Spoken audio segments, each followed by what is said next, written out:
Check 1, 2. We are here for episode 44 of the Being in the World podcast with my friend Gene Kogan, who's a... You describe what you are. Oh, I'm an artist and a programmer, and lately a bit of an organizer, since we started doing this stuff at Bombay Beach and Mars. I want to give a little background of like how I met Freeman, which is how I met you, and then maybe you can tell me the story of how you met Freeman and how you ended up here, because it's a kind of amazing, absurd, wonderful Triangulation. tale. Yeah. Because 20 years ago, in 2001, I was living in a converted school bus, and I had this filmmaking collective called LAFCO, which stood for the Los Angeles Filmmakers Cooperative. And mind you, this is before, I mean, there was internet, but, you know, we didn't have any internet capabilities on the bus, and we were, you know, using Nokia flip phones, but we had this very high-tech editing gear. And for 2 years, I lived in this bus, and I would travel around and with two partners, and we would go to small towns and help people who were artists who were working in other media to make their first film, because we realized that this was a really exciting time with digital video to be able to turn artists on to this digital media. You know, we work with poets and musicians and painters and say, look, now filmmaking is in the hands of anyone who has a camera. And we had a quote of Jean Cocteau on the side of the bus that said, filmmaking will become art when its materials are as inexpensive as pencil and paper. And we thought, we're not quite there, but we're close, right? Like, and we can supply the editing gear, and if you supply the kitchen and the bathroom, we'll help you make a movie. And we travel around, and we went to Burning Man in 2001, and then on Tuesday afternoons, when we were back in Venice Beach, when Venice Beach was still quite bohemian and full of artists, I had the bus parked in the parking lot of the Rose Cafe on Main and Rose, and every Tuesday at 5, I put word out there, again, not online, like just with flyers and word of mouth, that we wanted filmmakers to come and meet other filmmakers, have like meet and greets, and meet other people who are interested in working outside of the Hollywood system. And into one of these meetings walks Freeman one day, our mutual friend. You'll soon learn why this story is relevant. And he was barefoot, and he had a long beard, and he would like randomly break into chants, and he had his hair kind of dreaded, and I was just trying to be very inclusive, so I was like, come in, you know, and then he would like, you know, chant and then ask me very pointed questions like, how are you financing the bus? And do you have 501c3 status? And I was like, why is this dude asking me all these questions? Like, this is very, very bizarre. And again, I'm just like trying to, and mind you, like, it was very informal. I had like my dirty socks in the back of the bus, like next to the high-end editing systems. And then anyway, finally I had to ask him, I'm like, why are you asking me all this? And he's like, oh, I started a tech company a few years ago, and you know, I made some money, and now I just wander the earth helping people like you who are doing cool things. And he's like, what do you need? And I said, well, I need a building. We need, like, this is all being run out of this bus with me living in it, and our capabilities are so limited. So he rented us this, one of the coolest buildings in Venice Beach, at 660 Venice Boulevard. It had this incredible, like, just big open space, and Ray Bradbury used to like live there when he was a kid because his dad worked for the electric company, and it was a power station. And Freeman had this amazing idea of filling the space with pallet racks, like you'll see at Costco or Home Depot. And then we would like create little spaces for people, members of the community, or people who wanted to join the co-op, to come in and use the space and meet other creative people and have this basic community space that was just going to be for free for people, right? And so we did this for a year, and then Freeman went off to India and started building these pallet rack structures all over India. And I had a very peripheral kind of like idea of what he was up to, but we basically lost touch. And 15 years later, I was actually telling somebody the story about these pallet racks.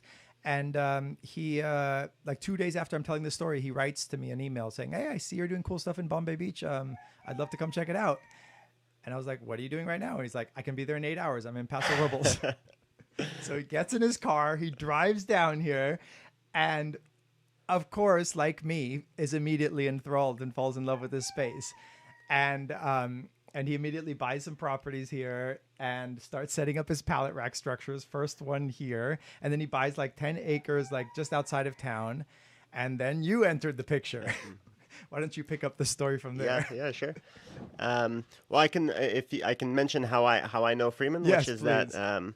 So I met him in 2012 in India, but I actually. What were you doing in India? So the story is that a few years before that, I had been put in touch with Freeman by a mutual friend of ours who basically introduced us. And so the first time I reached out to Freeman was in 2009, I think. At that time, I was 1 year out of college or so. And I was really interested at that time in like the thing in 2009 was hacker spaces and maker spaces and things like that. And so I was really interested in hacker spaces around the world, places where people gather to learn technology, how to program, how to work on electronics and all this kind of stuff in a very communal setting. And so I was really interested in this, especially hacker spaces around the world. And so I learned about Jaga, which is what Freeman was up to in Bangalore, in and around Bangalore, this is a little bit, I think, unorthodox by hackerspace, for a hackerspace, but it had a lot of the same kind of elements. People were there to experiment with art and technology in a very communal setting. And so I really was interested in going there and doing, participating in some way. I had a very vague notion of how that might be, maybe a residency or something like that. But it was still a couple of years before I actually went because I was pretty serious. I was, trying to study things and kind of. You went to Columbia, right? Yeah, and this was already after college. Yeah. But And did you study computer science? I studied applied math. I never studied computer science formally. Uh-huh. Yeah. You're self-taught in the computer world. For the most part, yeah. I took some classes, but Right. So then I applied for a Fulbright scholarship. That was kind of what gave me the motive. Like I felt like I had a legitimate excuse. Once I received that, it's a wonderful scholarship that you can get as an American citizen to travel abroad, and on your own terms. It's a very sort of very loose kind of scholarship depending on what you're doing. And so I stayed in India for a year and sort of spent a lot of time at Jaga. I started teaching some workshops there as I was starting to do actively at that time. And so you had heard of Freeman and but met him there in India for the first time? Yeah. Or did you meet him in the United States first? No, I met him in India. Yeah. And how had you heard of him? So basically, I met someone who was at Jaga with him, very randomly under entirely improbable circumstances. We were both couch surfing in Chicago. It's a place I've only been to once, and that one time I was there, I was couch surfing, and he was couch surfing with the same host, and our host took us to like a jazz club, and then I kind of found out about his name is Andy McWilliams, and so he's a good friend of mine, and he spent I think 6 months or something in Bangalore hanging out at Jaga, and I was super enthralled by the whole thing also, and decided I was really interested in traveling. I hadn't spent that much time traveling by myself before. And so, and what was the scene you arrived in India? Because I never visited Freeman. I'm curious what the. So to start, when I went there, Jaga was still in the city, so that's already. Jaga was like a giant pallet rack structure. Yeah, exactly. Yeah, Jaga spelled with 2 A's. It was basically a pallet rack structure that was smack in the middle of Bangalore Central, and so you have like a major highway essentially, and then both sides of it are normal buildings, and then one lot has pallet racks, and the random cafe that was kind of attached to it. And were there roofs on these pallet racks? Or yeah. There was a bunch of kind of shade and infrastructure. There was walls.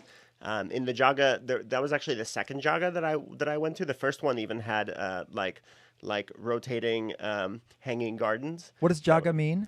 It means space in Kannada, which is the local language of in the state of Karnataka, which is where Bangalore is, and I think maybe even in Hindi too. I might be wrong about that. Maybe someone can correct me, but it means something like space. And so Freeman co-founded it with Archana Prasad, who's an artist from Bangalore, and they're actually still doing stuff there. Freeman's much less active now, and actually the Jaga as pallet racks kind of spun off into like now there's other projects that are not even called Jaga.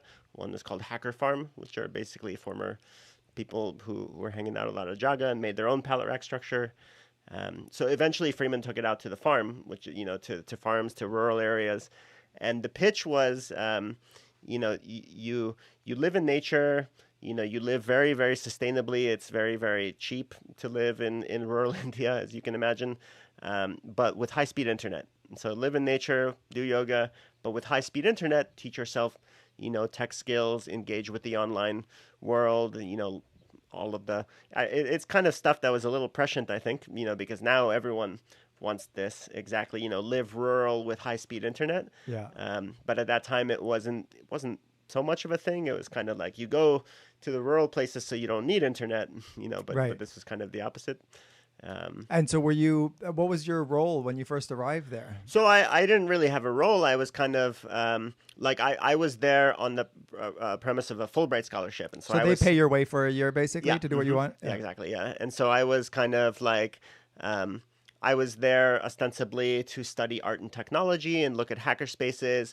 In retrospect, the Fulbright that I had was very loose. Like I just had to sort of like give a report of what I was doing every month, but for the most part, I was pretty cut loose. And so like the way I tried to engage was I did taught some workshops. I think I taught like maybe classes on like Max MSP and stuff, or processing maybe, which is like a programming language to make art. And so that was kind of my engagement, and I would hang out there a lot. I spent a lot of time traveling also in India. I spent a few weeks with Freeman and Ria in Kerala, where they were making another pallet rack structure that was called Startup School. And so, yeah. And then actually I spent a year there, and then I left. I started traveling a lot, but I would repeatedly, I would keep visiting India basically like every year and a half. And so whenever I would visit, I would hang out with them. By this time, was it pretty quick, your realization that you weren't going to go down a more traditional kind of career path in technology? Yeah, I would say so. Like my first job out of college, I was like an analyst at a company. So I had a pretty straightforward kind of job, but I had been interested in kind of like art and technology from my college days, and I was interested in machine learning in particular, and how that could be used in some kind of creative sense. And so I always, I found the job a little bit limiting, but I wasn't really in a position necessarily to leave it right away. And so I spent a couple of years kind of in limbo where I gradually, I left my job, but then I kind of replaced it with a bunch of, like I was tutoring, and I had like a sort of part-time analyst job. And then eventually, like at some point, I had enough financial sustainability and frugality that I could live, decently without needing that at all anymore. Yeah. And so obviously now you've embraced this full force. Yeah. When I met you, you already look more wild than when I first met you. There seems to be a trajectory only in one direction for you. Yeah. I mean, who knows? Maybe in 5 years you're going to be super clean cut again. Yeah, But it goes in cycles. Yeah.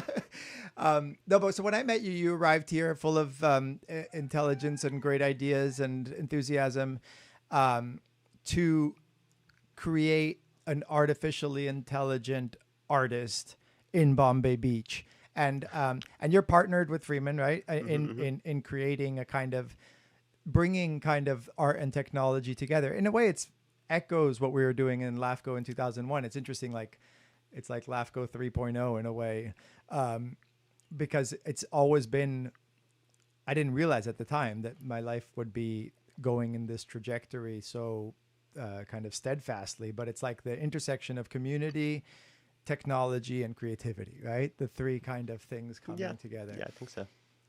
But I have I have a philosophical bent to my life and to this podcast, and I kind of want to take some time to talk about this kind of more conceptually before we dive into more narratives and nuts and bolts. Because the podcast is called Being in the World, and it's a nod to a philosophy of one of the two most important philosophers of the 20th century, arguably, are Wittgenstein and Heidegger, right? And Heidegger had this notion of being, saying that we take it for granted what it is to be, but the question of what is it to be is not one that has been asked enough or seriously enough throughout the ages. And he pointed out that there is various modes of being, that the way something shows up for us as equipment, for example, is different from the way it shows up as an object with properties, the way the philosophical tradition might have, previously described. Like, what is a hammer? It's a hammer. It has a a hard striking surface and a handle, and the way you would know it's a hammer is by looking at whether it has those properties or not. And Heidegger says no, actually many things can work as a hammer with all sorts of different properties. What counts is, and how a hammer shows up is only with a what he called a kind of equipmental totality of practices without which the hammer cannot exist. So you need carpenters, and you need wood, and you need skills for being a carpenter in order for there to be hammers. And when the hammer shows up for the skilled carpenter, it actually doesn't show up at all often. Like, unless something goes wrong, the hammer disappears, right? And so you have, and then a third way of being, which is very important, is a human being, right? A human being is, according to Heidegger, the being whose being is an issue for it. So it means that in our practices, we are taking a stand on what it is to be human, and what it is to be human changes from epoch to epoch and from place to place. And, for the ancient Greeks, there was one meaning to being human, and for the medieval Christians, there was another. And the purpose of a work of art, according to this story, is to kind of, for human beings to create something that holds up to other human beings what matters at that particular time, right? So if you look at his great example was like the shoes of like Van Gogh, like he painted the peasants' shoes, and you would look at this and the earth would show up in a certain way, and the clothes of the farmer, and all of these very human practices would be illuminated by the work of art. And I think this is a very compelling and true, I mean, obviously by a kind of expansive notion of what true is, but it's a very illuminating way to look at what art is. And so it's something for which a work of art is not just an aesthetic experience. It's not just a pretty picture, right? It's an interpretation by a human for a human. And so you came in and thought, and had this very ambitious, and I love technology, and so I was obviously, and the idea of bringing technology to this place where you least expect it is amazing. But I also took issue with the idea that a computer could create, in any sense, a meaningful work of art. It can make a picture, but that's different from a work of art. So I'm very curious to talk to you today, and we can take time to kind of discuss it. But like, what does a work of art mean to you, and what does it mean for a computer to make a work of art? Yeah. Well, okay, so it's so many directions we could unpack this. It's like we've got time. So I guess I would maybe start by, let's say following up with a question about a question, which is that, what does it mean to make something? Because if you look at the way that almost anything is made, any piece of art, its genesis seems to be many actions kind of coming together. And when we say X created Y, or X made Y, we're usually simplifying really the all of the kind of totality of predicates that make up this this object at the end. And so, not to get overly, I think you started in a very abstract direction, and so I have to backpedal back into it. But I would say, like, okay, so then maybe to be more concrete, what does it mean for a computer to make an artwork? I mean, I would say that humans already use computers a lot in their practice to make artworks, and increasingly so. So more and more of the labor, of the sort of like information processing that occurs, is being outsourced into machines. And so in some sense you could call it a collaboration, if you decide that the machine is I suppose, I mean, a lot of people will and do take issue with me saying something like that. They would say that the AI is a tool or something like that. That's more palatable probably for a traditional point of view. But you never said that. Yeah. You always said we're going to create. We're going to have a machine be an artist and use machine learning by feeding it information. I think the thing that trips people up is the notion of agency. So anything that doesn't have agency cannot be said to create or to make or to take action upon the world, I think. And I agree with that. And so to me, the central question is one of agency. So, before even getting into, can a machine make an artwork, we can ask the question like, can a machine demonstrate agency? Good question. What's the answer? So I don't know if it can. I think that's an open question, but I don't see any reason to say that it can't. What is it about our bodies, our human bodies, that is it the carbon? Right. Is it because we're carbon, not silicon? I mean, if you could take every piece of everything in the human being and sort of re-implement it, why is it not a human? Of course, you have to go deeper and ask, do humans even have agency, or do we just have the illusion of agency? Also an open question, right? Yeah. I mean, what is agency? If we're all being, if we're all physical beings that Yeah. are being like pushed around by the laws of physics, there's not much room for agency or freedom of the will. But that's a different. Let's set that aside for now. Yeah, fair. It's hard. Well, so before this round of Mars College, I kind of spent a couple months absorbing a lot of podcasts and reading a little bit about consciousness, because I became interested in that question, consciousness, and then free will. Just for a parenthesis, Mars College is the name of this. Mars project College is exactly here the in name of Bombay the- Beach, where Gene and Freeman have made this temporary but several month long pallet rack structure on the outskirts of Bombay Beach in order for technologists and artists to combine forces, right? Yep. Yeah, and also there's of course that's one side of it, and then there's also not to change the subject too much, but it's we can also about wander around. living sustainably, learning how to kind of live off the land. I mean, we're not living off the land exactly. We still go into town to get our groceries, but we're doing a lot ourselves. We made civilization kind of in the desert, and so a lot of that I've learned a ton doing that because it wasn't really my background before. And I think they're incredibly useful life skills, how to take care of yourself in the wild a little bit. Yeah, they have solar panels that are taking care of most of their energy needs now. Basically all of them. We haven't even turned the generator on in a couple of weeks. Really? Yeah, I think so. I mean, we also use propane, and so there are some fossil fuels, but we're pretty heavily solar.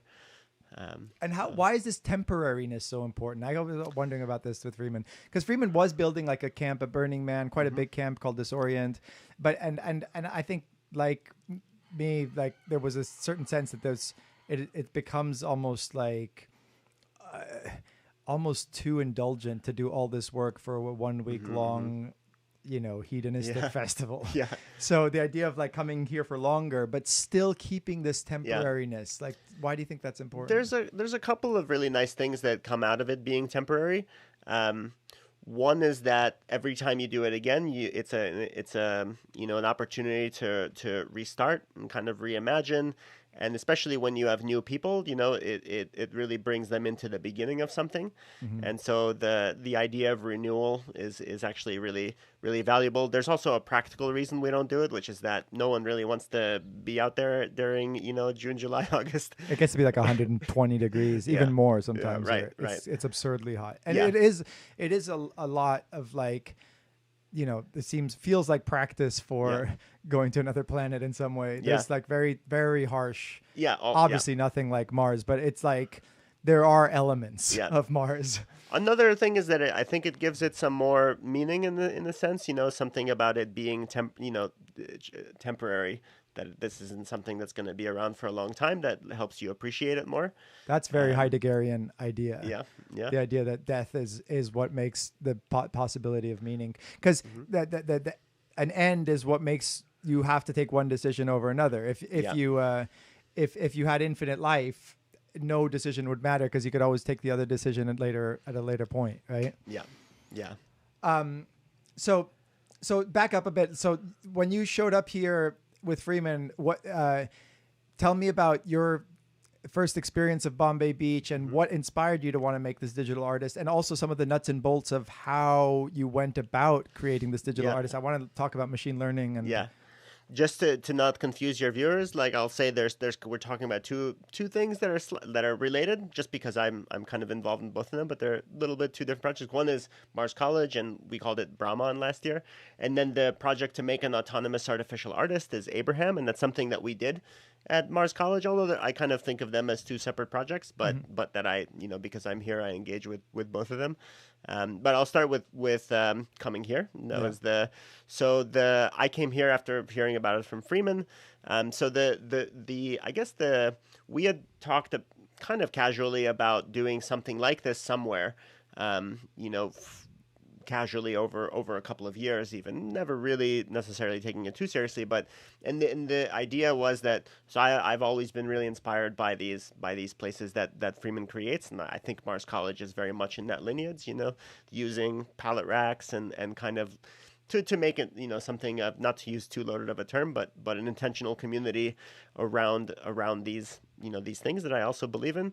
And then for me, I've spent a lot of the last 5 to 8 years, something like that, doing a lot of teaching and traveling. For a couple of years before coming here, I was almost full time as teaching workshops on machine learning for arts, and I would get a lot of invitations to do this in a lot of places around the world, and so I would go to teach workshops, and for me it was really rewarding, and I love that, and I still love it, and I still do it online right now mostly. But one of the things in a little bit Mars College is an attempt to take that workshop practice and kind of make it more holistic by incorporating elements of just how to live in a sense, because workshops are very transient, they're very transactional, and they're and you keep starting over all the time. And so for me, my part in it was to kind of add this kind of social layer maybe to something like Jaga, to incorporate a little bit more of an active kind of educational workshop oriented track on top of that. And so we had talked about doing something like this, and then Freeman moved back to the U.S. in 2 years ago, and I think shortly after that found out about this. And I'm also forgetting some of the details. But at some point he mentioned this to me, and he was going to participate in the Biennale, and so I was like, oh, I'd love to come check it out. I was in New York at the time, and so and I had spent a couple of years living before that in Europe, and so I had actually also just come back to the U.S. But then, I came here. The first time I came here was actually a few weeks before the Biennale, and in fact, right there is the first place I slept. I think we kind of came here late at night, and then we got into the asylum. I think maybe with your blessing. I'm not sure. I don't remember how, and I slept right there. And so I spent here just maybe 2-3 days the first week, just kind of scoping things out. You guys had already made the initial pallet racks right here, and then I came back for the Biennale a couple of weeks later, and so that was basically my first experience here, and it was incredible for me. I was amazed to see something like it. Nowadays I guess I take it for granted, but at that time I was really like, I can't believe they let this happen here. This is incredible. Where's this is all so it felt like the kind of thing that I'd kind of given up on being able to sustain in the US, maybe. I was really surprised, that you could do something like this. And the Biennale, it was amazing. So many people, creative, artistic people, going wild in such a tiny place. Putting art on the beach and all of that. And so that was really my first experience Going here. wild in a very constructive way. Again, it's very, the of partying course, aspect is very low on it's there, but I think it's much lower than any other festival, so much so that I wouldn't even call it a festival. Yeah. It's more of just a movement of people who have come to interact with this very specific place and time. Replace the word wild with expressive. I'll use something like that. That was my first experience, and then so after that, because we had talked about, and we were starting to kind of get serious about trying to put out an open call, and Freeman would set up a space, and then I would more or less make an open call to get people to come, And then we decided to do it here because we thought we could kind of bootstrap, a little bit off of the scene that you and your collaborators made here, because it's a little hard to get started. It's like convince everybody to come to this place that doesn't necessarily, if you go somewhere random, a rural random place that doesn't appear to have much going for it, then it's a lot harder to get people to come. But we could, because we had nothing to show for it at that point. We hadn't done this yet, and so for us, like the open call was very much stressing that this was part of Bombay Beach, and so I think that helped us a lot to get off the ground. It's a funny coincidence that it's called Bombay, coming from India, and like all the work that you were. Yeah, there's a lot of random funny kind of. So the first thing that we did this last year, but we actually had a different name for it. We called it Brahman, and that was something I came up with. Brahman is a backronym that stands for Bombay Radical Artificial Humanist Media Arts Nexus. Nice. And so that was What's a back for it? What did you call it? A backronym. Why is it's it a backronym? It's like when someone takes a word, and an acronym is like, and so a backronym is like a retro acronym. You take a word and then you make it into an acronym. Yeah. And so it was meant to be kind of like tongue in cheek, a little satirical. And so we always try. I think my motto for Bombay Beach is the less sense it makes, the more sense it makes. Yeah. And we're always playing with juxtapositions that are unexpected, like it's to bring opera or ballet or, a very highbrow philosophy conference, not with, at Burning Man, you'll see very expected kind of new agey speakers. And here we have like, a very buttoned up, academic professor from philosopher from Columbia University or Oxford coming to give a talk that usually they would give in a classroom to grad students, and then their challenge is to make it accessible. I tell them, okay, I want you to speak on the same level of ideas that you used to speak on, but you can't presume any knowledge in your audience. Yeah. Not even a high school education. Yeah. And make your ideas count that way. And they love the challenge, because they're so used to just like, this kind of, academic philosophy can be almost like masturbatory, and it's like, it's just clever people showing how clever they are and manipulating the ideas and to have to like make the ideas matter. And I'm curious, you studied applied mathematics. That's again a kind of counterintuitive. I mean, of course, math isn't everything and computers and everything, but still, you think of mathematics as very abstract. What was your mission? What was your goal before you left college studying applied math? What did you think? Well, applied math, like in college, kind of just means looking at applications of math to engineering and science. And so a lot of it was kind of like, you use calculus and linear algebra and things like that for physics and economics. And so it was a little bit more math in that direction, as opposed to things that are quite theoretical and maybe have less applications, like number theory, things. I mean, those things of course have applications, and so I became really interested in machine learning, because and kind of like in a little bit of a random sort of way. Like nowadays, machine learning is this big giant field everyone knows about, and so you pursue it kind of for its own sake. But for me, at that time, it was still a little, even though this is only like 12 years ago. But machine learning, there'd be one class or something like that. It would be a graduate level class, and so I was interested in it because at that time I was a big music collector. I was like. And I was interested in this idea of music recommendation. So like, how can I discover more music?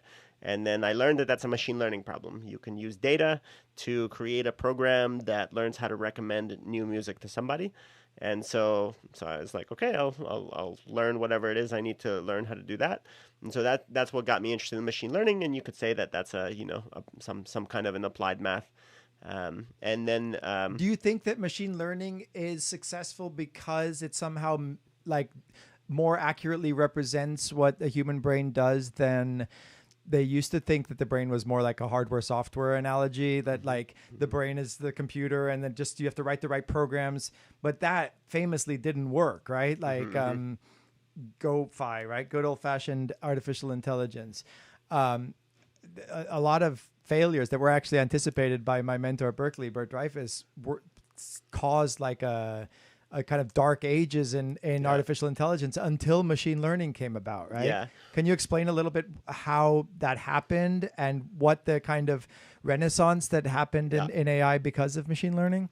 So in the very first uses of AI were actually machine learning before it was called machine learning. So like the very first so in the late 60s, the US Navy, for example, demonstrated using neural networks to do very primitive image classification.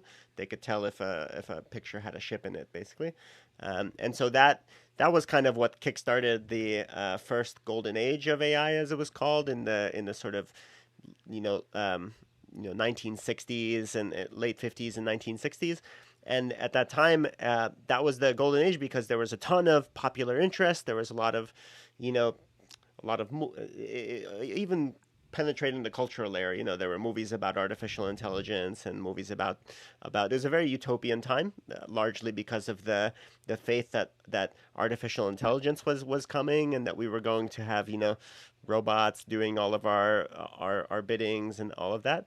And then when all of that kind of didn't come fast enough, all of that came crashing down, and then AI went into what's often referred to as a AI winter, but that really just meant that it was sort of out of the limelight, but it continued as an academic field. Machine learning as a field coalesced in the 1980s, roughly.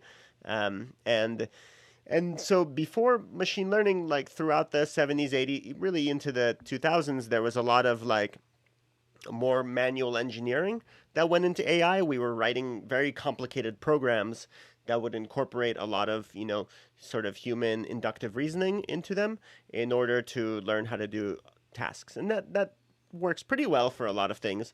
But because there's so many edge cases to any sophisticated task that it just becomes impossible to program it by hand.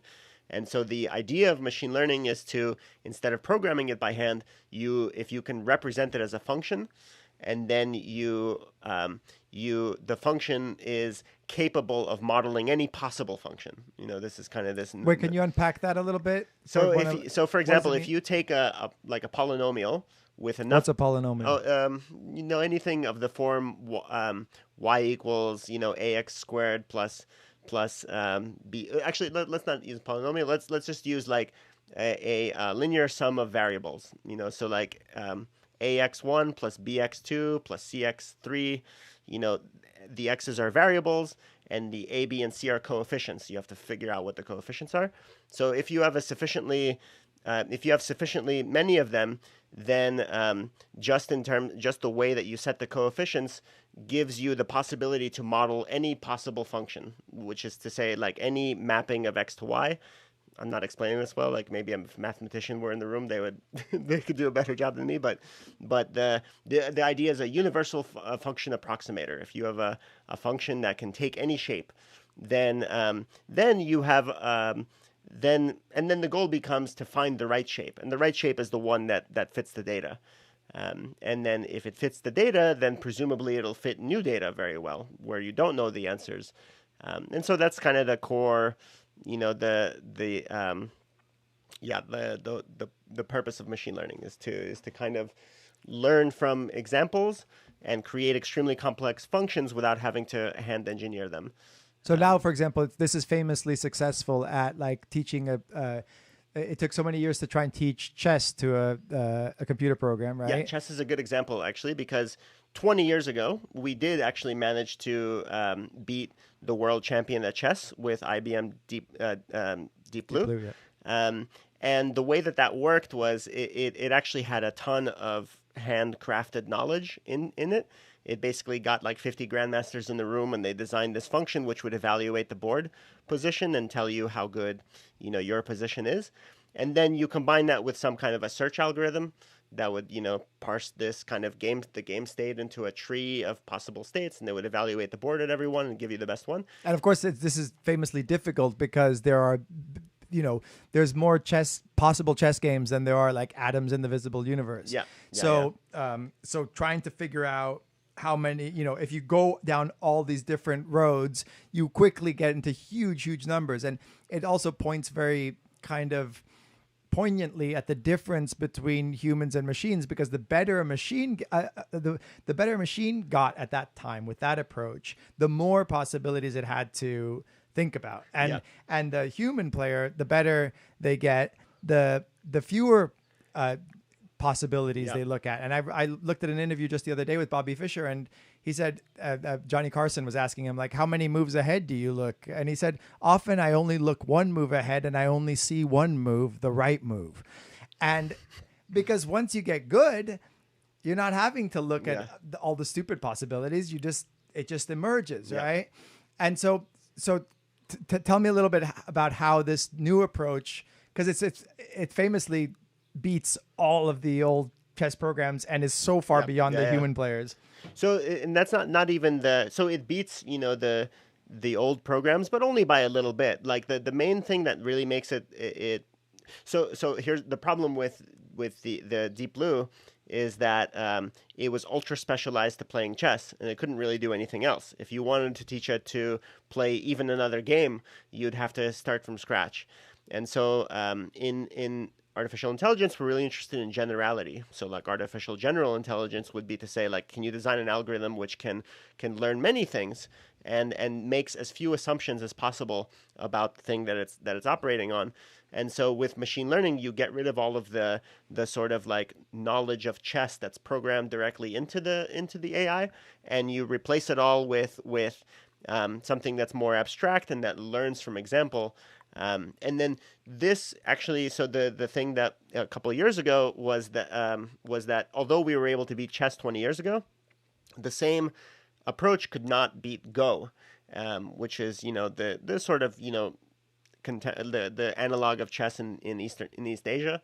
But the thing about Go is that its game state space is actually like 50 orders of magnitude more than chess, which is remarkable because chess is big enough already. And so those literally impossible to do by brute force alone. Yeah, like, it's really, there's no way of looking at all the possibilities. You have to have this more kind of broad understanding, which is a difficult thing to kind of point out what understanding it means. And so then Deep Mind, not to be confused with Deep Blue, Deep Mind is a company that's actually owned by Google. They made headlines by beating the world's top ranked Go player with AlphaGo, and then they trained it on the original version of AlphaGo was trained on many millions of Go games by professional players, with no assumptions about the rules of Go, nothing like that. And then what's even crazier is that that was what made most of the headlines. 2 years later, they also improved on AlphaGo by making it learn without any data. So AlphaGo, what they called Alphago Zero, it learns entirely through self-play. So you basically spin up two copies of it. They both know nothing about Go. They start playing against each other, essentially making random moves. They know the rules? They don't make illegal moves. Yeah, right. You could say. And so they play against each other. They're both terrible. And whichever one wins, you upvote it a little bit more, whatever its kind of internal state is. And then you spin up another one, and then you just do this process of self-play recursively over and over and over until you until it's the best Go player in the world. And then they applied that and that to only chess takes also. A few hours, right? No, it takes a while. It takes a few hours for it to get to be better than almost any player in the world. But then to optimize it to the top player in the world, it can take days or weeks. Oh, really? Yeah. Oh, interesting. Yeah, it's a pretty. But I bet now these things always kind of either increase or decrease by orders of magnitude very fast, and so by now, I bet out something like AlphaGo Zero, they're probably training it much more efficiently. Yeah. And then, so how are you, back to our original question that we've been meandering around a bit, how did you decide to use some of these principles of machine learning to create an artificial artist in Bombay Beach? Yeah. So I want to first backpedal and say I didn't quite make one yet. I had a demo that demonstrated some of the concepts, but the actual concept that I'm going for is I still haven't achieved it. It's not really it's not totally practical in its ideal sense yet. I should maybe describe what it is that I'm Yes, trying to. So a few years ago, I had this idea to try to initiate a project to create what I started calling an autonomous artificial artist, and it's influenced by. So what that is it's an agent. Let's say it's an artificial agent which is able to create. And this is important. It By makes agent, art we should say that it means something that has which has agency. that is able yeah. To exert itself kind of independently. not like a Hollywood agent. Right, exactly. Yeah. In agent in the computational sense, which is able to create art which is unique and original, and creative. Would you say these chess games have agency in this way that we're describing it? No, not in the way that I wish to define agency. The chess game, the chess bot is controlled by someone else. So to me, it's predictable. It's kind of like so for me, the notion of agency, that was kind of the last piece that came along, because for me the notion of an artificial artist has been around for decades. Actually, there have been lots of projects which have taken AI and tried to use it to program something to make art. And so for example, like Harold Cohen's project Aaron was this. He made a robot that would sort of was a drawing bot that would paint in his style, and he spent his whole life basically painstakingly handcrafting the entire bot. And to me, that it's an artificial artist, but it didn't have agency, because it felt to me like kind of like Harold Cohen is the ventriloquist, and Aaron is the puppet. He's speaking through, and so to me, the agency is the core thing. In order for it to be autonomous, you have to be able to demonstrate that you've let it go in some sense, and so. To the way that I thought, and so just a little while.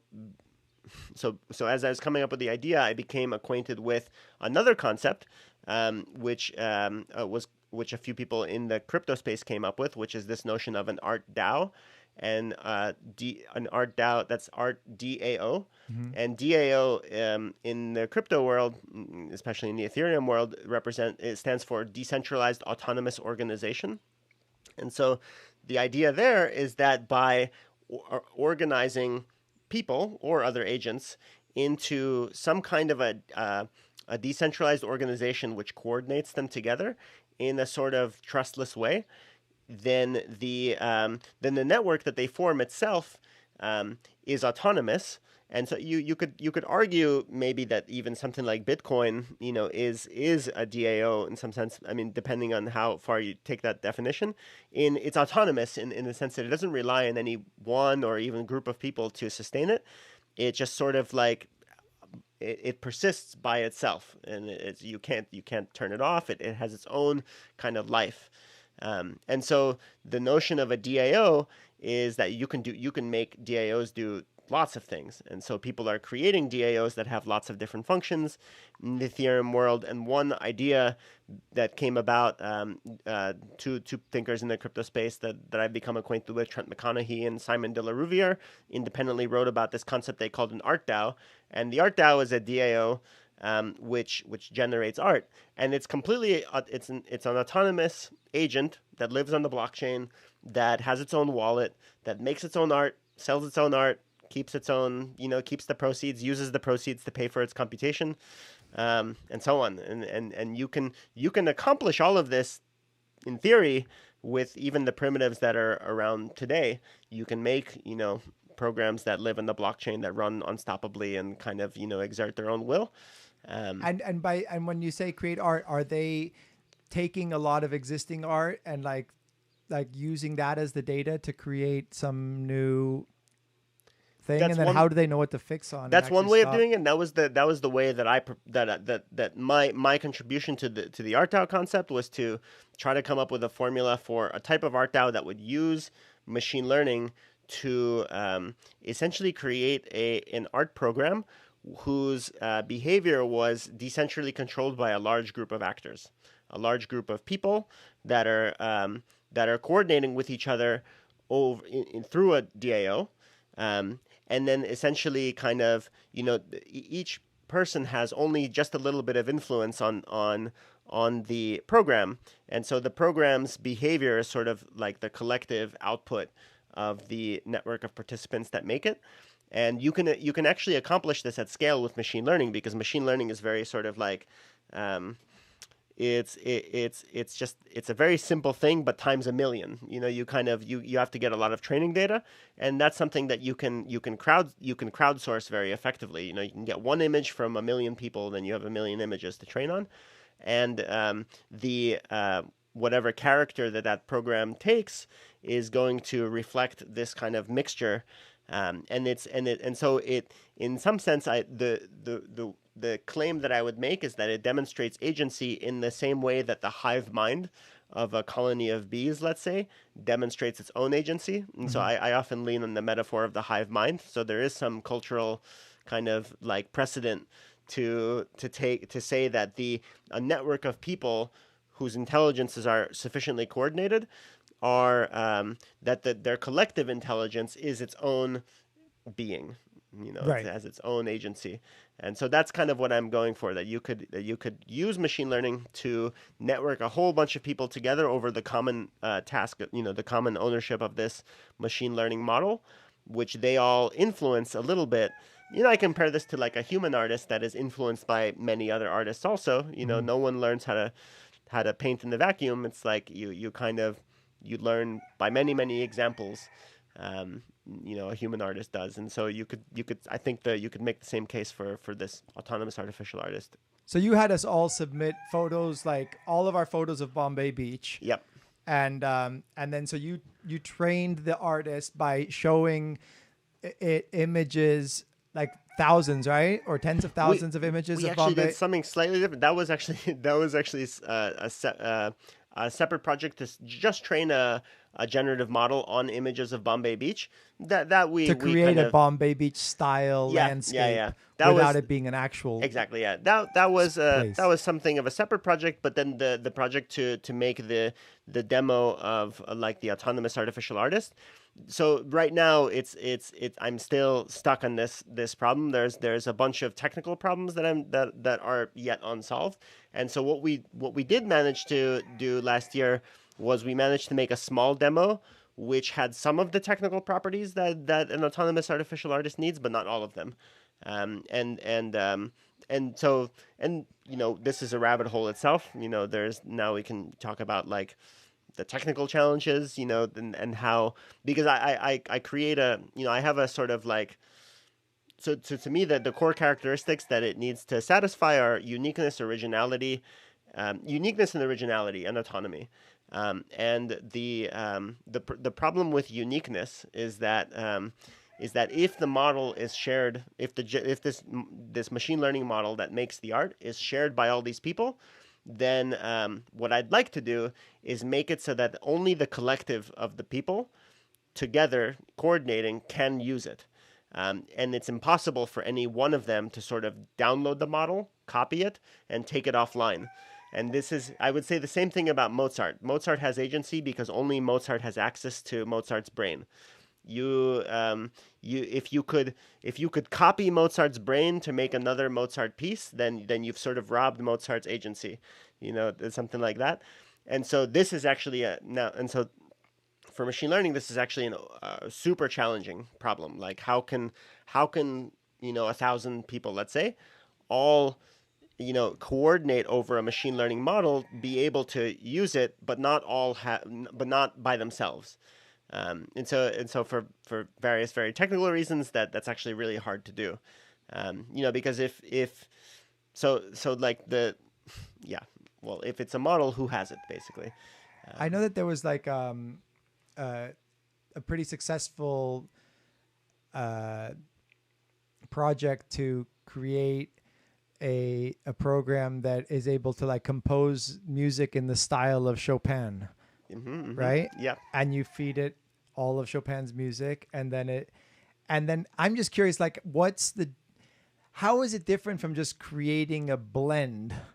Like if you take two pictures and just create something that's kind of halfway between the two, as I've saw some of these, image generation programs do. It feels like it's just kind of creating like composites.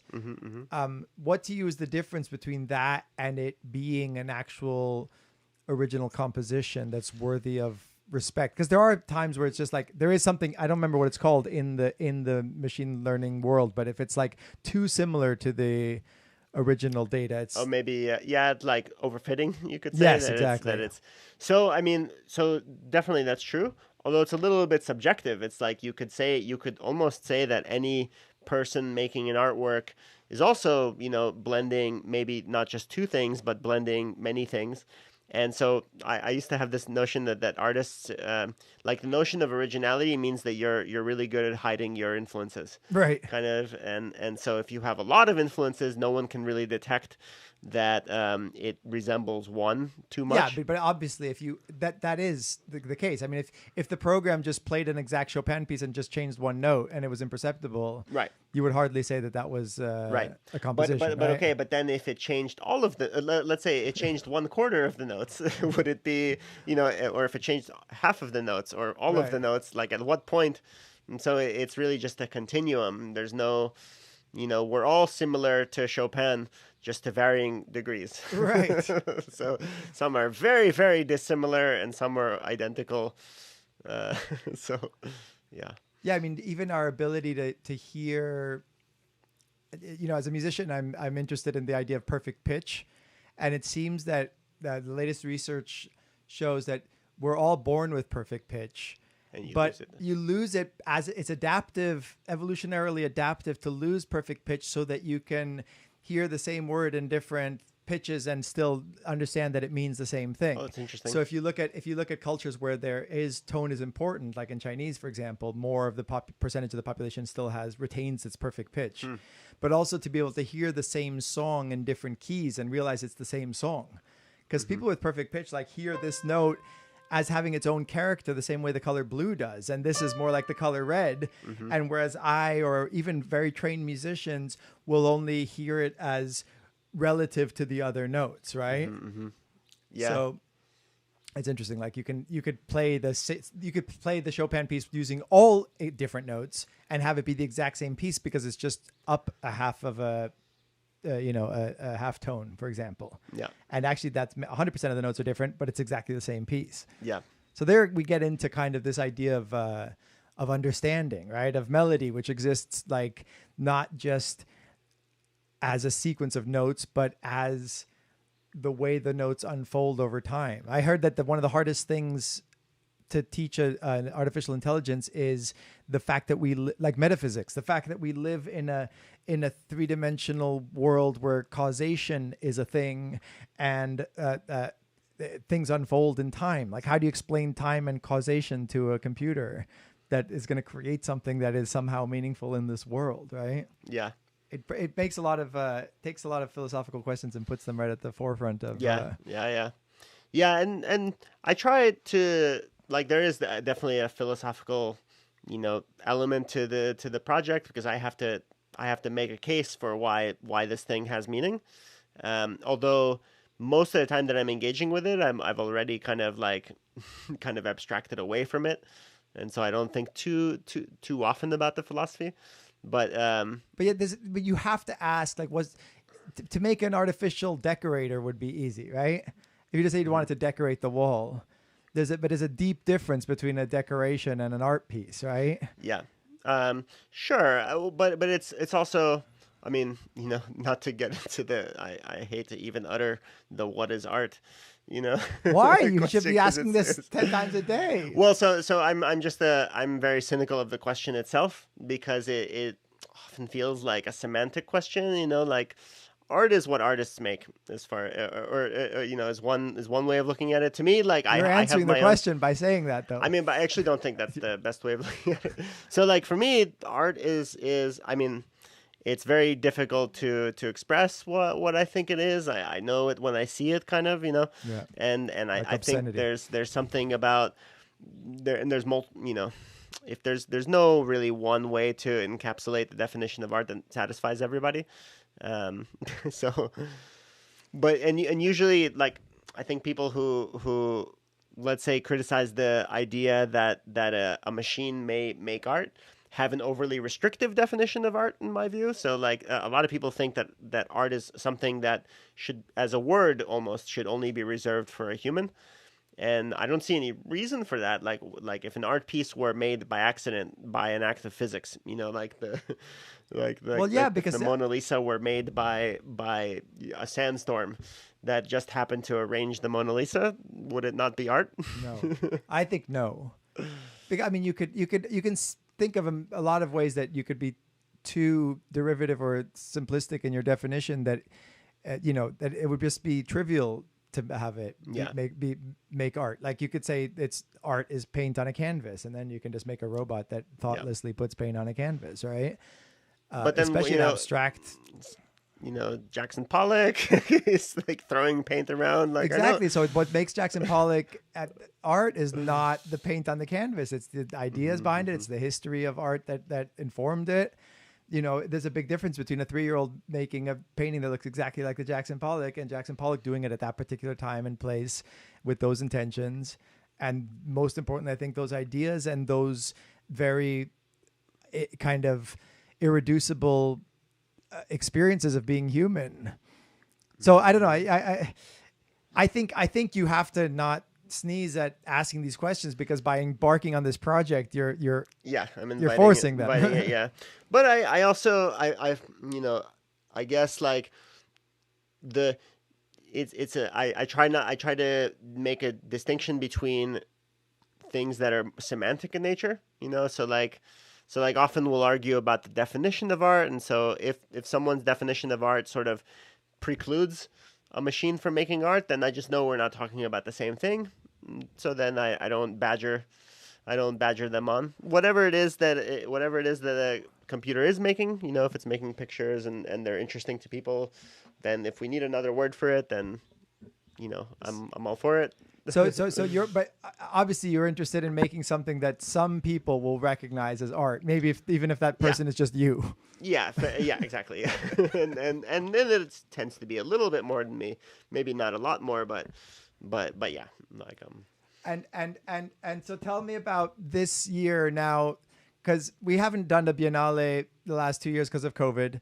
2020 and 2021 were no-goes, and 2022 will be back. And I've been super grateful that you guys have shown up here and created this thriving community of artists, of intellectuals, to kind of fill the space. And I'm really looking forward to Biennale plus Mars College happening in 2022 and all of this like energy kind of coalescing. But can you talk a little bit about what you guys are up to this year and what you see going forward, like in the years to come? Yeah. So the interesting thing about this year is that we planned everything in the middle, during COVID. So last year COVID happened in the middle of our term here. So we brought up a whole bunch of people out here in January, and then about 2/3 of the way, suddenly the whole world changed, and that changed us a little bit. Like a few people had to leave in a hurry to go back before getting stranded. They were international, but for the most part, life kind of went on for us. It kind of knocked out the Biennale and knocked out our plans of having like kind of a big send off at the end. And so this year, the idea was, to bring people and be a lot less public, and we've largely been like quite isolated, if we haven't really interacted much with the town, and we sort of, have been mostly internal, with us and like some friends of ours in town, like you. And so I consider myself a peripheral member. You guys are what, like 30 people out there? So there's at our highest we're actually even 40, although not everyone's living in Mars. So like maybe half of the people kind of live in town here in Bombay and then commute to Mars, and then I'm living in Mars, and it's like a 10-minute walk. Yeah, it's not too far. That's 20 minutes, I'd say, solid 20. But yeah. So so what was the question for next year or this year? Yeah. What's happening this year, and what do you imagine going forward? So this year was the first year that we sort of, so this is the first year of Mars College, which in the way that we Brahman was kind of all very experimental, and it was just sort of our first attempt. And then now this is kind of the first year of Mars College proper, and we're definitely going to do it again. We've had an amazing time, and we have a lot of momentum, and we've laying down roots here. And so we're going to do it again, and hopefully it's we're gonna, of course, like grapple with the pandemic like everyone, and kind of do whatever is within our means. We really love the idea of bringing people together. The thing about this year is that we're able to get all these people to live communally together in a year where almost no one's doing that anymore, and so that's felt like an achievement a little bit. I've also seen that it's been like a microcosm of all the bigger battles, though, like the politics of COVID entered our tiny community here. Yeah, and that happened really to us too. Like people disagreed very much on the severity, or not the severity exactly, but what we should do about it, and that certainly generated. And we did have a few cases, and we did have a couple of cases. Yeah, we had 2 cases. Although I think 2 cases on Mars and about 10 cases in Bombay Beach. I think so. Yeah, and the population of Bombay Beach is about 250. So yeah. So I think we like. I'm biased, but I think we actually did remarkably well, because for 40 people, almost all of whom were traveling to come here, we had 2 cases upon entry, and because we had all these tests from your friend Nick, we were able to catch those quickly, and we didn't have any outbreaks, and so I think we managed it pretty well. Some people believe that there should be a moratorium essentially on this kind of stuff if there's in the midst of a pandemic, and I think people disagree. Like my feeling is that we have to learn how to live in this world, and so we have to kind of like, and it seems like I'm generally an optimistic person. Like I'm often optimistic about technology, and so I'm kind of optimistic that with the vaccine kind of rolling out, that we're going to get a reprieve for next year, and I hope that we. I can imagine that there's a whole bunch of new norms that are here to stay. I've been thinking like masks in grocery stores is maybe like a thing that I'm okay, like making that a new norm. But I hope that there's less travel restrictions next year, for example, and the restrictions on gatherings. And then because I'd love to, we really, when we started Brahman, one of the big components that we really wanted to pursue was community engagement with Bombay Beach. And we were just getting started last year, so we didn't really get a chance to do much of it. But then the COVID just completely torpedoed that idea. And that's continued into this year. And so instead of having community events to try to benefit Bombay Beach, we've basically been trying to isolate ourselves from them. And so that's something I hope next year, like I really love the idea of trying to bring more liveliness to the town also, to the residents of the town. And that's something I hope we can do. Yeah, I mean, in my mind, there's no question that this is over in a couple of months. Once we have a successful, obviously if there's another iteration of it, God forbid, but at the course we're going, I feel like there's going to be an explosion, much like the Roaring '20s after World War I and the 1918 Spanish influenza pandemic, because I feel the desire for it. If anything, this pandemic has taught me is how much we need human contact, how much we need touch, how much we need to like see each other's faces, and how difficult it is to make those, to do away with those things. And so my hope is that starting later this year, we're gonna get a huge kind of celebratory outflow of creativity, and that Mars and Biennale people will come together with the locals to start making new buildings, new projects, and I'm glad that we've like managed to ride this wave, like you said, somewhat successfully. Knock on wood. Yep. Nobody has died. And we did have a couple of locals catch the virus, but it was clearly not our fault, which was a nice relief. But yeah, but do you want to just talk for a minute about what the goals of the project here are, both Yeah. this year and in general? Yeah. We've talked around it vaguely a little bit about the art and technology and Yeah. stuff, but Our goals are really, I think, kind of broad. I would say that we're really interested in so the core values, let's say, are around sustainability and sort of self empowerment through art and technology, and trying to learn how to have a successful lifestyle in your terms.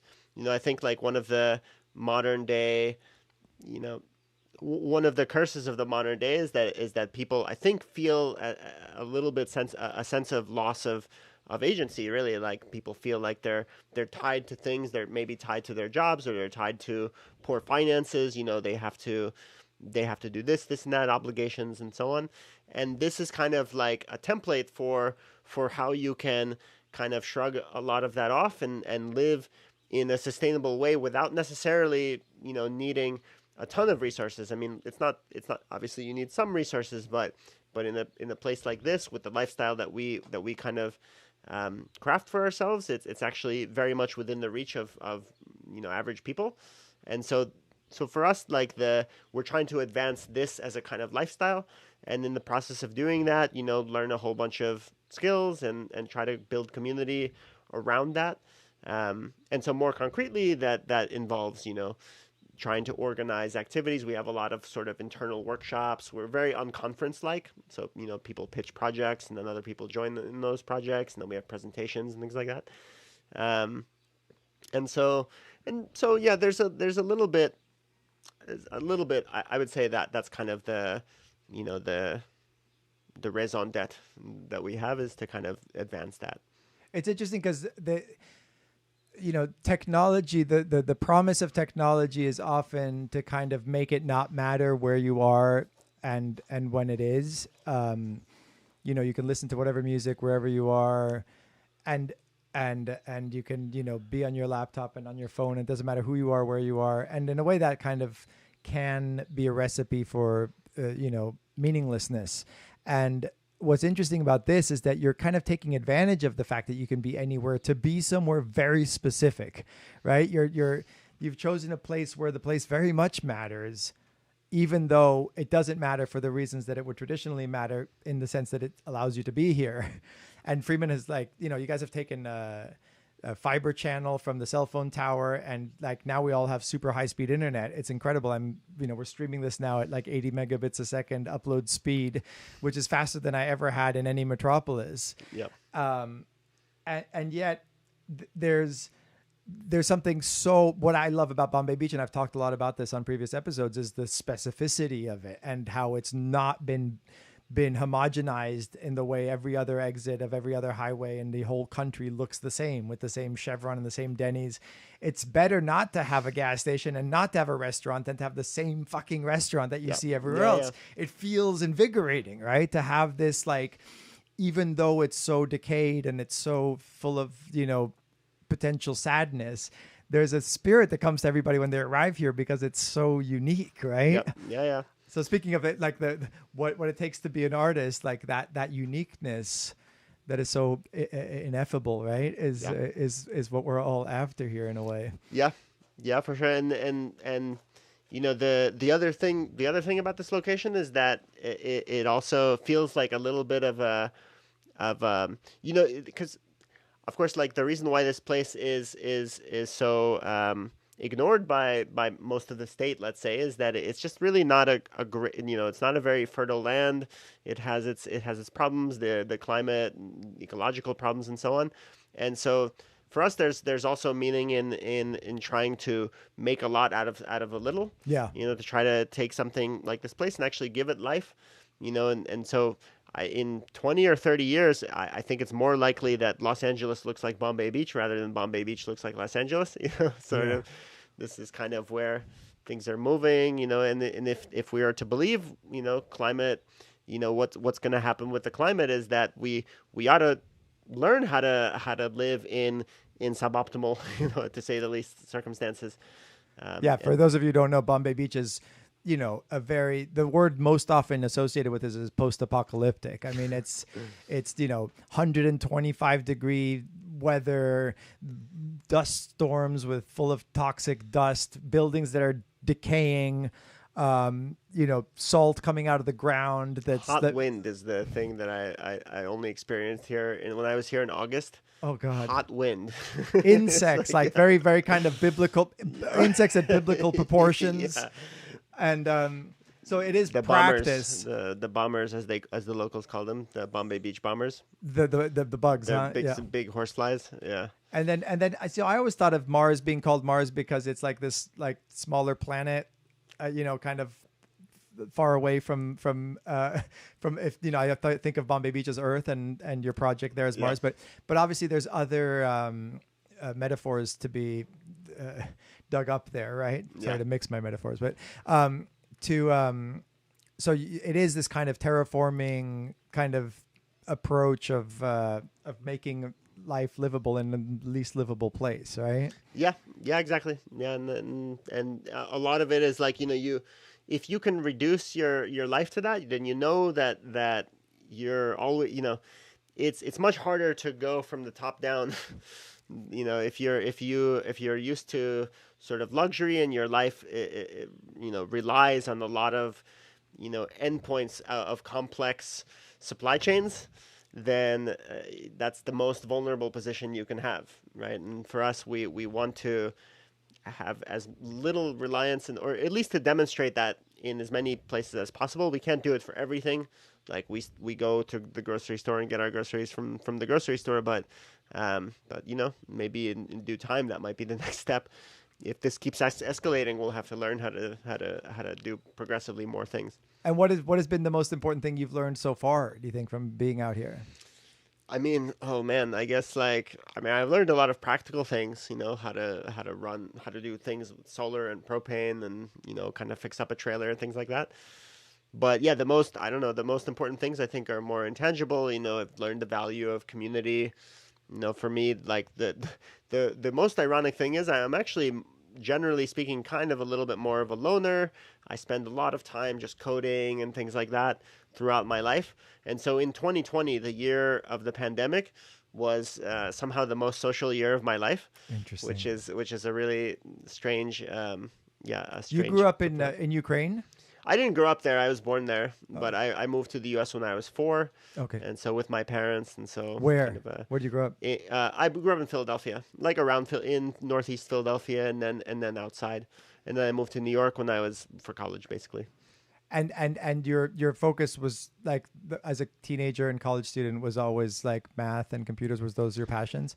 I mean, those are my majors, and so but a lot of it, I definitely had inclinations towards a lot of art stuff from the time that I was a kid. Like I even took like, I mean, I guess a lot of kids do this. I took drawing classes and things like that. I spent a lot of time drawing. But then even in high school, like as I was gearing up for an engineering career, and that's really the culture, like immigrant child, you really have to kind of go in to do something serious. That's their culture tends to be, become an engineer, become a doctor, lawyer, what do your whatever. parents think about what you're doing now? I mean, it took a long time for them to understand that I was making it, kind of in a sense, because it's a strange career that I've chosen, and it's hard to. It's like, look, I have followers on social media. It's like, who cares? It's not. It took a little while for them to appreciate it. Now they sufficiently understand. So. And if people want to learn more about what you're up to, speaking of social media, can you point them to your social media and Mars social media? Yeah. So my website is genekogan.com, and I'm Gene Kogan on social media like Twitter and Instagram and stuff. And I post I do, like, for example, post about Mars College, typically through those channels, like on my Twitter. And then Mars College is mars.college. And then Mars College is also on Instagram as Mars. It's either mars.college or mars_college. I actually forgot. I think it's mars.college. And then, it's what is it, 6 a.m.? I learned, since we got 3 silky chicken roosters, that that idea that they crow only in the morning is a myth. They'll do that at 3 a.m., at 3 p.m. And I learned that the reason that the roosters crow is kind of cool. They are waking up the hens to tell them that it's safe to go and forage for food. Oh. And they have a very different sound if it's not safe. So if there's really? if there's like a hawk overhead or something, there's a totally different sound for stay where you are. Is it differentiable to a human? Like, can you Yes, tell? I haven't heard them take the other sound, but I read about it. Yeah. And that it's a totally different thing. And that this person that was writing about it checked and said and saw that something they never would have noticed before, like a falcon on the top of the of the tree. So it's pretty cool. It's keeping time and communicating to the hens. Yeah. So anyway, yeah, Gene Kogan and Mars.College, and then also we talked about Abraham, which is the autonomous artificial artist project, and that's Abraham.ai. And that project has actually been on hiatus for the last year, basically, because I ran into a wall after that demo. But I'm now beginning to resume, basically right after we're done Mars College, I'm going to resume that project and try to get more people to on board with it. Now, as a last thing before we sign off, I want you to, people are famously bad at this, but I want you to try and predict the future. I'm just curious, like, what do you see in the AI world are going to be the big breakthroughs that maybe lay people don't know about? And what do you see, how do you see our world changing besides coming to places like this and being able to be connected to the rest of the world? What do you see in 5, 10, 20, 30, 50 years in our lifetime as the major breakthroughs that are going to tangibly change our existence? My certainty for each, for 5 years, 10 years, 30 years decays, obviously. Of course, for in 5 years, I think there's a bunch of things that look pretty much like they're on their way. There's a whole bunch of problems that AI is really getting as good as you can sort of expect it to be. The big one that that you're gonna start to see more of soon, that's been occurring over the last few months, is the ability to generate images from text inputs.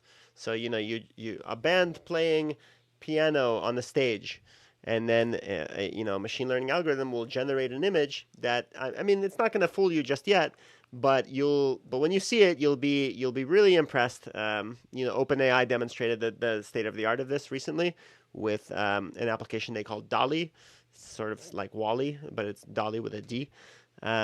And so a lot of things with natural language are going to be we're going to be interfacing with computers through language a lot sooner than we thought.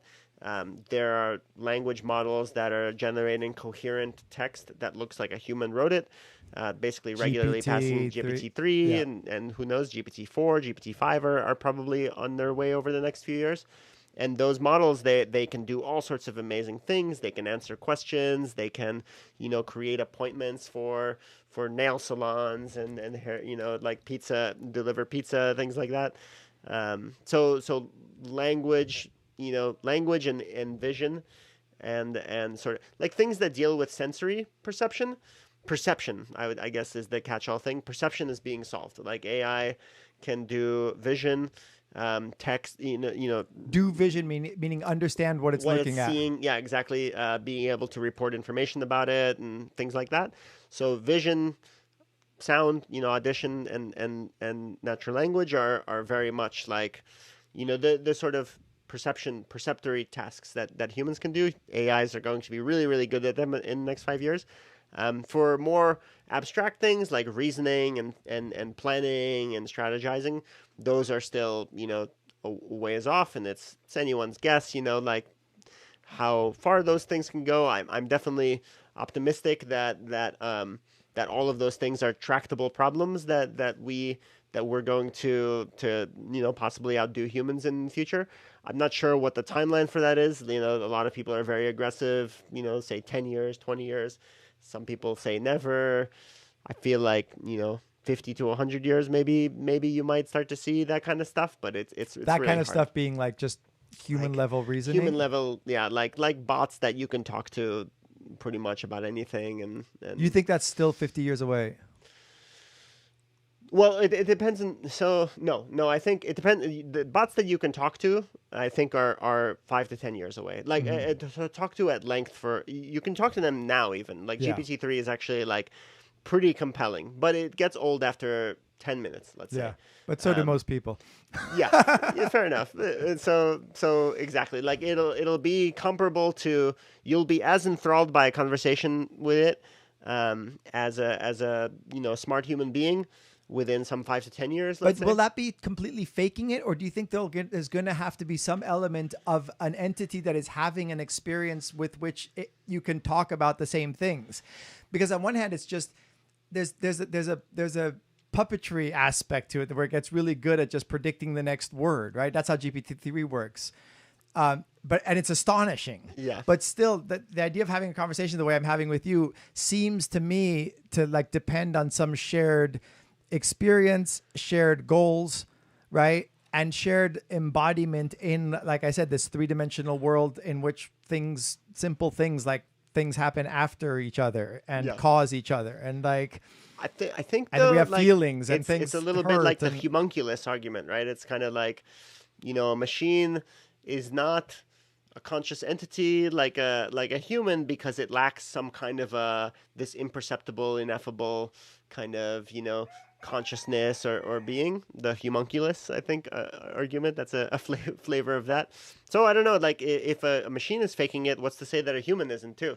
No, but I mean, I'm wondering if we just have to like, even if it doesn't have an inner experience, I'm wondering if you need to kind of localize the intelligence to a specific robot, for example, that you're talking to, because otherwise what my experience is, even if we posit that it does have an experience, its experience would be so vastly different from our own in terms of like the feeling of being a network of 1 million computers and having read everything that's ever been written by these little humans and, being able to do calculations that are so vastly superior to what it would find interesting. Even it would be almost like just humoring us, it seems, to like talk on our level.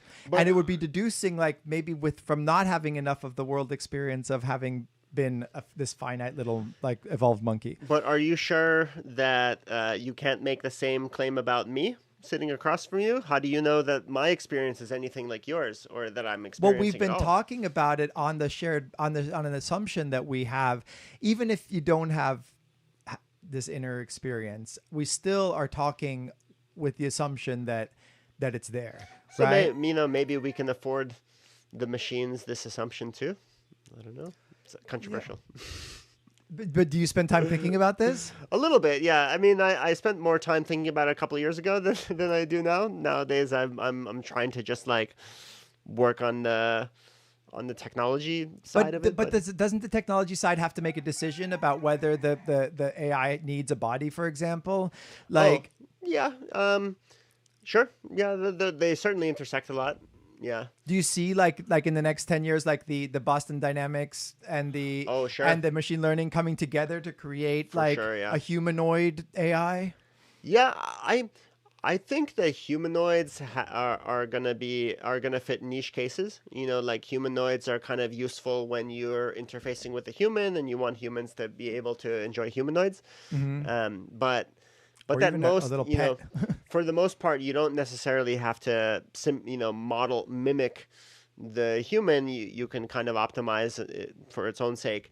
It's like machine. You actually asked a question earlier, talking about neural networks. They actually originally, they were sort of inspired by the brain and kind of tried to mimic the brain, but 40 or 50 years ago they permanently split, and now the terminology is just there. But for the most part, like if you want to make something that flies, you don't necessarily model a bird. Right. You make an airplane. So when you're modeling perception, for example, visual perception, you're not trying to make an eye. You're trying to make a program that looks at 1 billion images. Right, exactly. You're not trying to make an eye, and if you do it and it does see, then maybe you'll call it an eye, but you weren't trying to make the biological.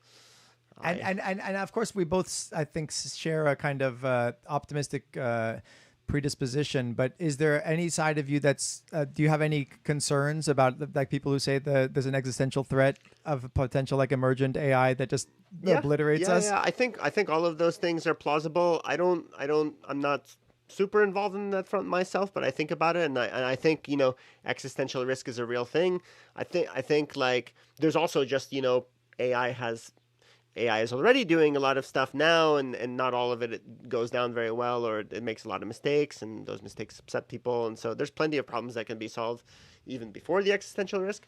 But yeah, the idea of an unfriendly AI that is as an existential risk, I think is at least plausible. It's plausible enough that I'm happy that some people are studying it. Right. And so I do keep my ears perked up. I still think it's far enough away that it's like a lot of existential problems seem far enough away that you kind of just, well, how do you solve a problem that they can hardly even see what it looks like? Yeah. What is an unfriendly AI? How do you attack an unfriendly AI? What does it look like? It's really hard to. I just constantly think about the questions that it brings up about like whether intelligence needs to be local. Like, we just assume it's all happening in here, but it obviously is happening in our shared practices and everything. And in the computer, it's obviously happening very not locally. I talk to my Alexa and I know that it's not in there except for the microphone, right? Right. Well, it's intelligence, I think, is this sort of an information processing system. And so where all the nodes, if the nodes are very distributed all around the world versus all being distributed in one small place, doesn't make too much of a, it's almost like, how in topology and math, you can turn a donut into a Klein bottle or turn a donut into a cup because, they're the same. To a mathematician, a donut and a cup are the same because one is just stretched out the other one. And so maybe you could make a similar case here that, just because the substrate is all in one place, it's still the same thing as though the substrate were kind of spread across. But I think intelligence will definitely become much more integrated globally, sort of like we have this hive mind going on as we put all our we network all of our computers together, and then crypto is a wild card here too, because it's what crypto enables is for all of these computers to kind of work together and decentrally, so that what you have is kind of this massive substrate, basically like a massive worldwide computer, which has its own own characteristics and everything. So I think all of that is Does this make you enthusiastic about Bitcoin, for example? What's your... I'm generally enthusiastic. I mean, it depends on what you mean by enthusiastic. Like, I think, Bitcoin solves some problem. I think Bitcoin has a lot of great properties that makes it good money. Like it's for the same reasons that good gold is good money. Like I'm amenable to the Bitcoin as gold theory. I don't think that Bitcoin is gonna solve all of our problems or anything like that. There's plenty. It's out of scope for Bitcoin, but I definitely appreciate it does solve a lot of problems. I think it's the open, permissionless, borderless, all of those things. I think those are boosts to individual liberty. It just occurred to me that those descriptions, open, borderless. What was the third thing you said? Permissionless. It's a bit like Bombay Beach. This is the closest I've ever seen to like an anarchist community especially in the United States. There's very little authoritarian presence. There's no, there's a town council that has no power, which I think is fantastic. I have very anarchist sympathies. I think that the less control and the less hierarchies you have in systems, the better. And it just occurs to me that I can see why all of you, DeFi people, crypto people, tech people are into this. And I guess there is something to that. This old-fashioned criticism of AI that does depend a lot on hierarchy, locality, the opposite of closedness. The fact that we're a closed, contained body having this limited experience. So I can see how you guys are trying to like break free of that.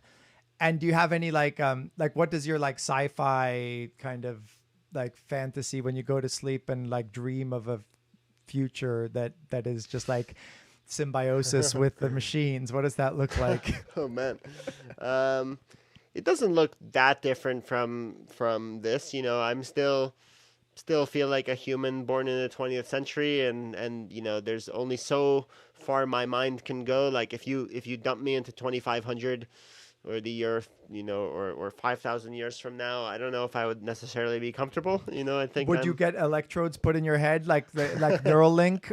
Like if Elon Musk succeeds in if doing they this? work really well, then sounds kind of nice. I don't know. I'd have to read a little bit more about what they do.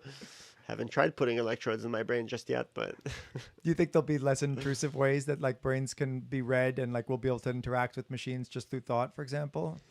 I think there's definitely a good chance that, I mean, we're already interacting with them, through some kind of signals we send to them. So we send signals, just by touching them or by saying things to them or whatever. And then you do have signals coming from your brain. The problem right now is that they're really hard to translate those signals. And so, but I think there's certainly a lot of very smart people who are just dedicated to that problem of trying to make sense out of those. And once they create human sort of computer brain interface, then that definitely, yeah. I mean, I'd look at something like the Matrix.